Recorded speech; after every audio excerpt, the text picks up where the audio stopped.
Nous allons démarrer notre recette d'aujourd'hui. Oui, on a décidé de faire un petit ossobuco de lotte. Voilà, donc je sélectionne l'ossobuco de lotte. Et là, vous avez la présentation avec une petite image, le temps de préparation, le temps total cuisson incluse pour 4 portions. Nous retrouvons ici les ingrédients. 80 grammes. Alors vous voyez, notre balance est bien à 0. 80 grammes d'échalotes. Là aussi, vous allez voir la liberté. Alors, on met notre échalote. On est passé à 17, 38 et on est à 56 grammes. On a un petit peu moins d'échalote, mais c'est pas grave. On va cocher comme si on avait non. Vous voyez, donc toujours liberté, 2 gousses d'ail. Et voilà, nous avons mis notre couvercle et là nous sommes partis en automatique pour 5 minutes, 5 secondes, vitesse 5. 5 secondes.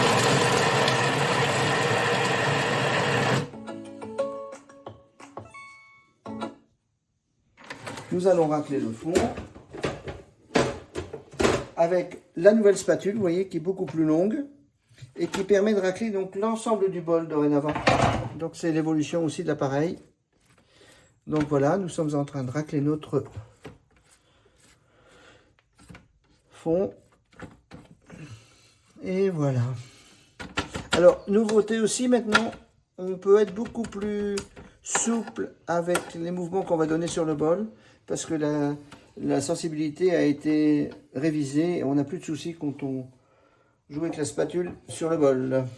Suivant, nous allons ajouter le vin blanc. Suivant, nous allons maintenant remettre notre couvercle avec son bouchon et nous sommes partis pour 3 minutes, vitesse 120. Et là, je voudrais vous faire écouter le silence de l'appareil. En comparaison, je vais vous mettre 10 secondes en vitesse 5. C'est ce que nous avions tout à l'heure sur le système pour vous faire écouter la différence de bruit des deux générations d'appareils.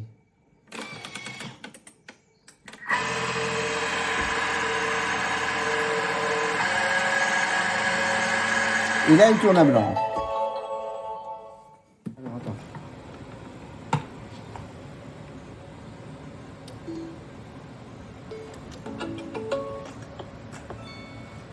Et voilà, nous avons terminé de rissoler. Vous avez la petite sonnerie qui me le dit sympathique.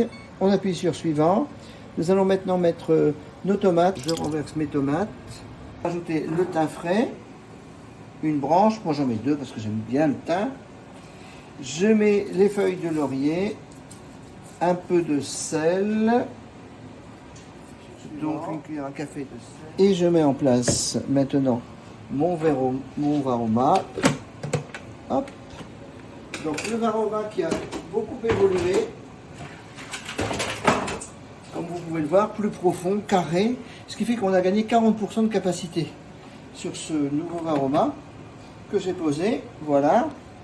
Ensuite, je vais mettre mes petites pommes de terre nouvelles. Moi, j'ai pris des pommes de terre, des amandines, donc qui sont préparées. Je les ai coupées en cubes. Je les porte dans mon varoma.